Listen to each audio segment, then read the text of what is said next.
بسم الله الرحمن الرحيم، والصلاة والسلام على أشرف المرسلين سيدنا وحبيبنا ونبينا محمد وعلى آله وصحبه أجمعين. السلام عليكم ورحمة الله تعالى وبركاته.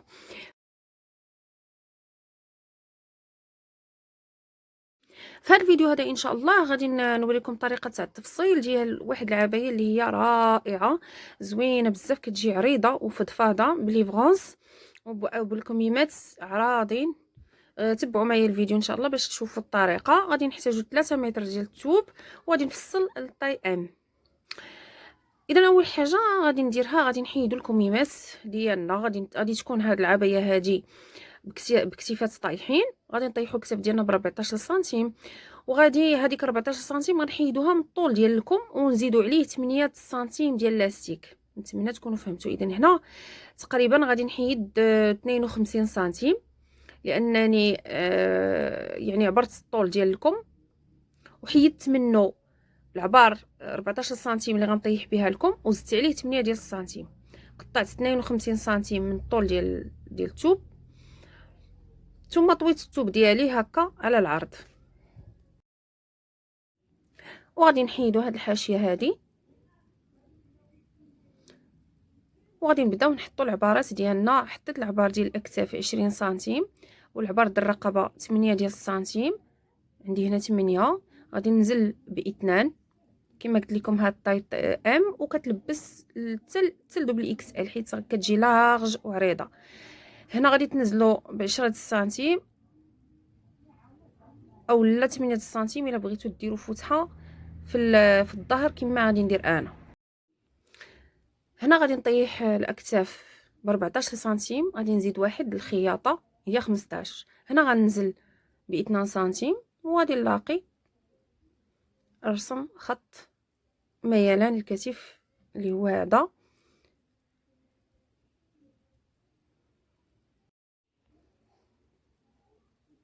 هنا غادي ننزل ب 25 سنتيم، يعني هذا مقاس ستوندار يلبس حتى لدوبل اكس ال، لان هاد العبايه كتجي لارج وكميمات ديالها طايحين والصدر يعني فيها الصدر. غتشوفوا شحال غندير في الصدر. هنا غادي ننزل ب 35 سنتيم. راني مازال غادي نخلي السنتيمات ديال الخياطه. هنا فين بغيت انا تكون عندي القطعه فين غندير ليفغونس. هنا دخلت غير بواحد سنتيم حيت انا بغيت العرض تكون عندي لارج، وانتوما على حسب الرغبه ديالكم. بغيتو تدخلوا اكثر تدخلوا اكثر على حسب الصدر اللي عندكم. يعني انا تقريبا درت في الصدر 34 سنتيم. هنا غادي نطلع في الجانب 3 ديال السنتيم. غادي نجي هنا للمنتصف وغادي نطلع بحال هكا.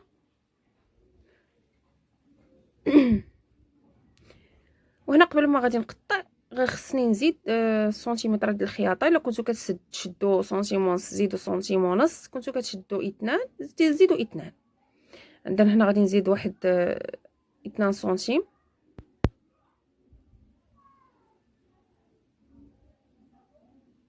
كنحددها بهذا الشكل. هي هذه 2 سنتيم، هذه زدتها على حسب الخياطه.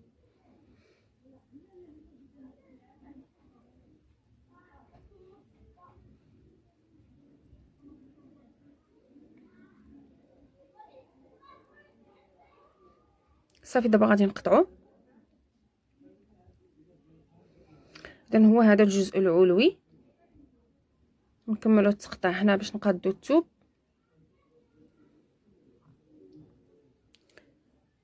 وصافي دابا غنكملوا الجزء السفلي.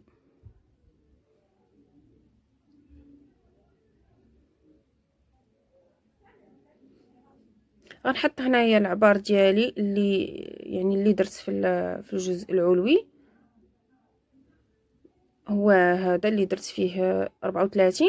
وغادي نزيد 15 سنتيم ديال ليفغونس اولا دوك الكشكاشات.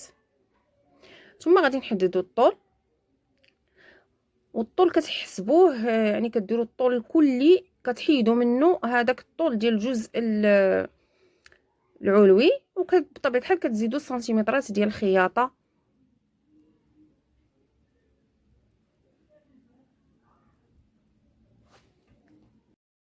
انايا درت مترو 10، يعني كانت عندي مترو 5 في الطول، وزدت لها 5 سنتيم صافي. غادي نقطعو كنكرانيو في المنتصف.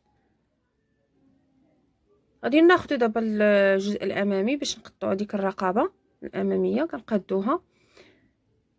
هاني انا قطعت غير حد ديك 8 سنتيم اللي نزلت، حيت بغيتها تكون مجموعه شويه، وغادي ندير لها فتحه في الظهر. المهم راكم غتشوفوا معايا الطريقه ديال الخياطه.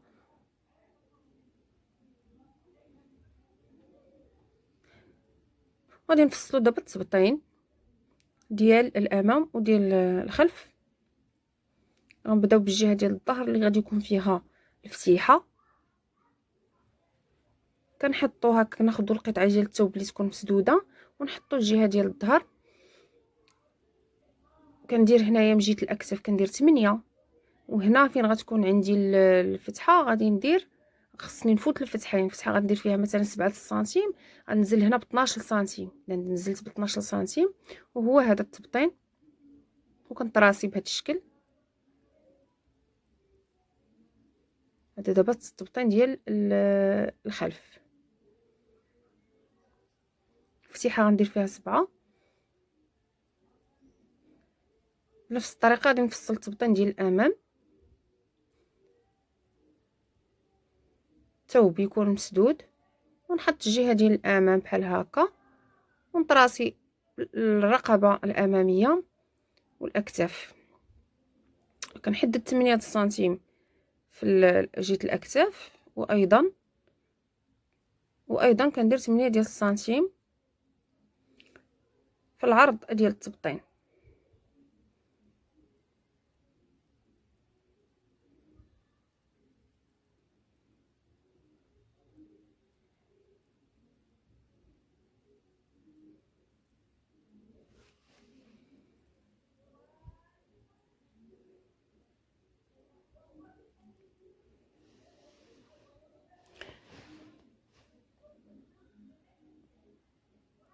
استغفر الله العظيم واتوب اليه، لا اله الا انت سبحانك اني كنت من الظالمين. غادي ناخذ دابا الثوب اللي خليت باش ندير به الكميمات، وغادي نعاود نطويه كما هكا على الطول ديالو.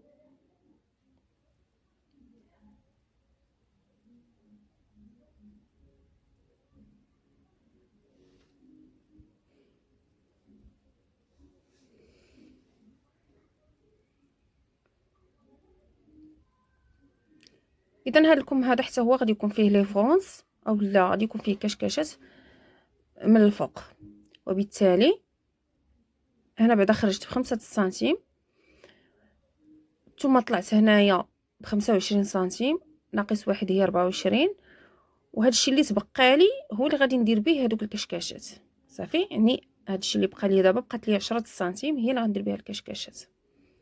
نتمنى تكونوا فهمتوا. اذا هنا غادي نطراسي بهذا الشكل مائل. اذا بديت العبار من التحت ديال الكم، خرجت ب6 سنتيم، وحطيت العبار اللي درت في الكم في الفصاله يعني ديال العبايه، نزلت انا ب25، نقصت سنتيم ديال الخياطه هي 24، هي اللي حطيت. داكشي اللي بقى لي هو اللي غادي ندير به الكشكاشات. نتمنى تكونوا فهمتوني في هاد النقطه هذه. والكم راه غنخليه كامل هكا، غادي نخلي الكم ديالي كما هو، غنحيد له غير هاد الحاشيه لتحت نقادو، وغادي نخليه كما هو، ان هذا الموديل هذا راه كيجي عريض، والكم ديالو حتى هو كيجي عريض. صافي غنخليه هكا، وهذا الكم. وعلى بركه الله غنبداو الخياطه ديالنا.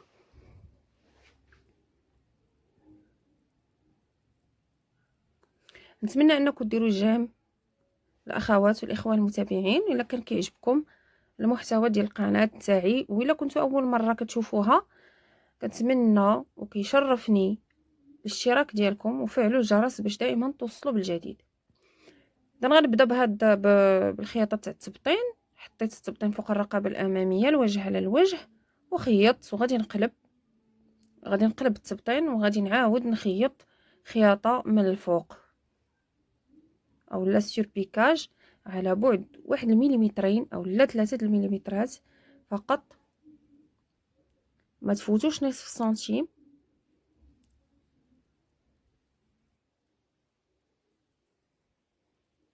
وكنخيطو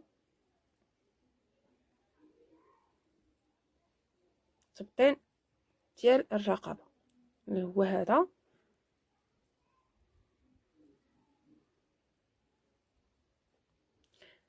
ثم غادي ناخذ الجهه ديال الخلف اللي غادي ندير فيها الفتحه. غادي ناخذ التبطين بهذا الشكل هذا، كندير الوجه على الوجه وغادي نخيط. قبل ذلك غادي هاد الفتحه هذه ضروري غادي خصني واحد القطعه ديال الثوب اولا ديال اللاستيك اولا شي خيط اولا، المهم انا درت هنا غير داك اللاستيك الرقيق، وغادي نحشيوه بهذه الطريقه. غادي نحشيوه بهذه الطريقه بحيث يكون بدوز عليه الخياطه. يعني خصني نحشيه باش نخيطو باش منين نقلب يجيني مفيني. ثبتو هنايا بلاستيك وغادي نخيط الرقبه، خيط التبطين كنخيط بهذا الشكل حتى كنوصل العلامه فين علمت. كنغرز الابره،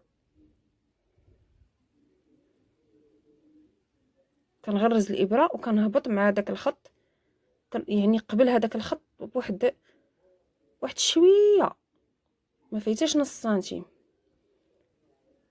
نغرز الابره وندور عاوتاني تقريبا، يعني الفتحه كلها فيها نصف سنتيم، ونكمل الخياطه. صافي غادي نفتحوا دابا ديك الفتحه.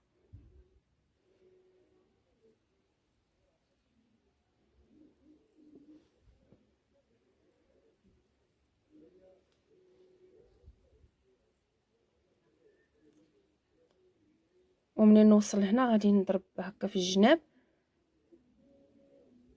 غير ما توصلوش ما تقيسوش الخياطه باش ما تسحلش، وغادي نقلبو بهذا الشكل هذا.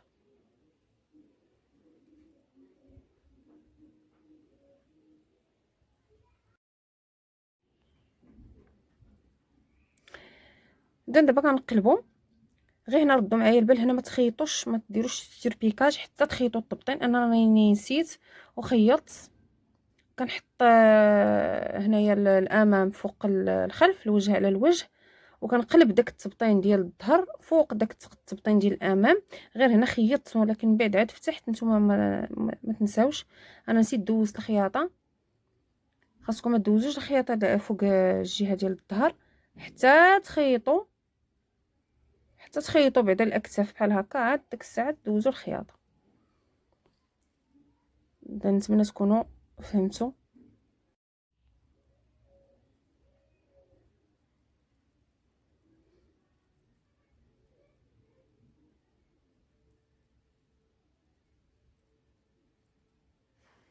اذا دابا غادي ناخذ القطع السول اللي غادي تجي في التحت، اللي غادي ندير فيها لي فرونس، وغادي ندير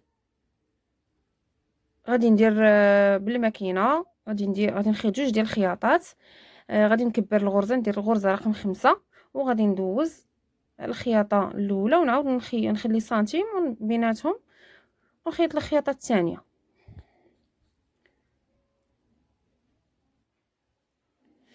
استغفر الله العظيم واتوب اليه. لا اله الا انت سبحانك اني كنت من الظالمين. بحال هكا، يعني واحد السنتيم بين الخياطتين. من الافضل ديروا جوج ديال الخياطات باش كيجيكم دوك لي فرونس مقادين. صافي وغادي غادي نبدا نجر ونقادهم بهذا الشكل هذا حتى يجيوني مقادين مع الجهه العلويه.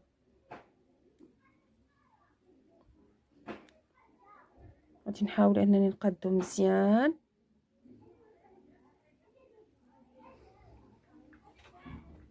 صافي من بعد ما قديت لي فرونس ديالي غادي نبدا نخيط.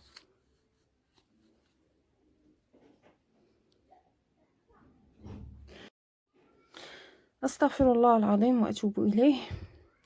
اخواتي اخواني، نتمنى انكم تضغطوا على زر اعجاب وخليو لي شي تعليق، فالتعليقات تاعكم راه كتفرحني بزاف بزاف. وضغطوا على زر اعجاب، فملي كتضغطوا على زر اعجاب الفيديو ديالي كيتقترح وكيشوفوه، يعني كيشوفوه بزاف ديال الناس. شحال ما ضغطوا على زر اعجاب شحال ما الفيديو ديالي كيتشاف، وكتكونوا ساهمتوا حتى نتوما. والدال على الخير كفاعله. ما تنساوش يعني تبارطاجيو مع الناس اللي مهتمين. وشكرا على المتابعه ديالكم، ونتمنى ان نكون عند حسن ظنكم. دابا غادي نمشيو للاكمام، وبنفس الطريقه كنديروا لي فغونس في الكم بهذا الشكل. ولا لاحظتوا انني بالنسبه للاكمام درت لهم دوك لي فغونس غير من الفوق. ها نتوما يعني شفتوا ركزت على الفوق. يعني في الجناب خليت تقريبا واحد 10 سنتيم بدون لي فغونس من هذا الجهه، و10 سنتيم من ديك الجهه. هذا يعني انا اللي بغيت هكاك. نتوما الا بغيتو تكملوا دوك لي فغونس يعني في كامل على الدوره ديالكم كامله ديروها.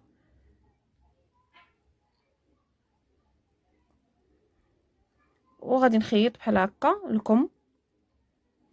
دائما كديروا الوجه على الوجه وكتخيطوا بحال هكا.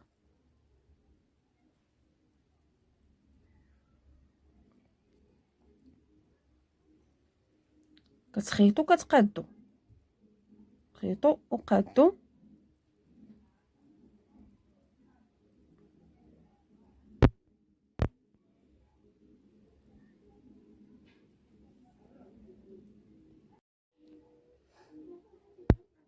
اذا دابا من بعد ما خيطنا لصقنا الاكمام ونطينا، دابا نمشيو هنا جهه الصدر. هاد لي فغونس هادو اللي درت في الصدر، درت خياطه وحده دوزت السورجي، وغادي نعاود دابا خياطه اللي هي سور بيكاج، في نفس الوقت خياطه تثبيتيه وتجميليه، لان كنثبتوا بها دوك الزوائد ديال الخياطه، وكتعطينا واحد المتانه الخياطه نتاعنا. اذا كنرجعوا هذوك الزوائد للفوق، كنعليوهم الفوق، وكندوزو واحد الخياطه اللي تقريبا يعني ما تفوتوش نصف سنتيم. في هذه الخياطه هذه واحد المليمترين اولا 3 من الفوق بهذا الشكل. دابا غادي نمشيو للاكمام. دابا بالنسبه لكم ديالنا غادي ندير واحد الكفيفه ولا التكفيفه، واحد التكفيفه هكا، غنطوي 1 سنتيم. ما غاديش ندوبلها، غادي ندير غير وحده.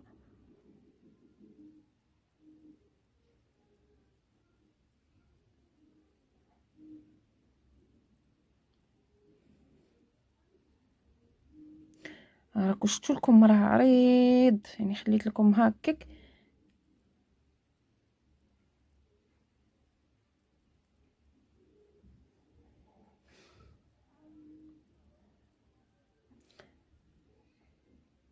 اذا دابا غادي نشوف المسافه يعني فين غنخيط لاستيك.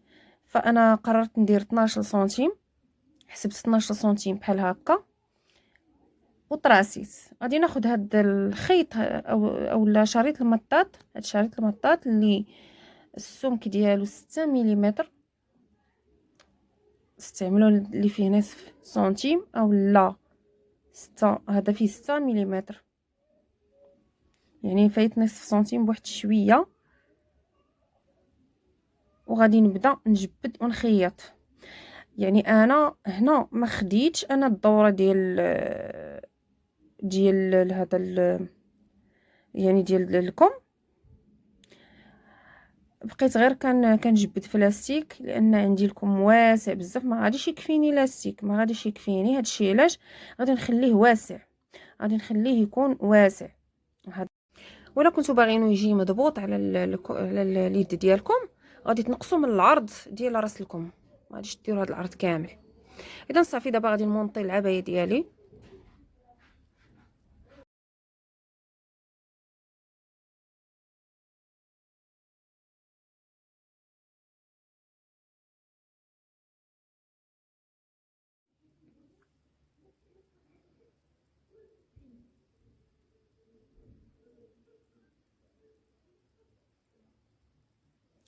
استغفر الله العظيم واتوب اليه. لا اله الا انت سبحانك اني كنت من الظالمين. كنقاد القطعات، يعني هاد التقطيعه هذه اللي في الصدر باش يكونوا عندي مقادين في الجناب. صافي هنا في التحت، غادي نكفف 1 سنتيم، كندير السوجي وكنكفف واحد التكفيفه. بغيتو ديروا 2 تكفيفات كديروا، كنكتفي انا بتكفيفه وحده. صافي غادي نبقى هكا حتى غادي نسالي العبايه ديالي ونوريكم الشكل النهائي.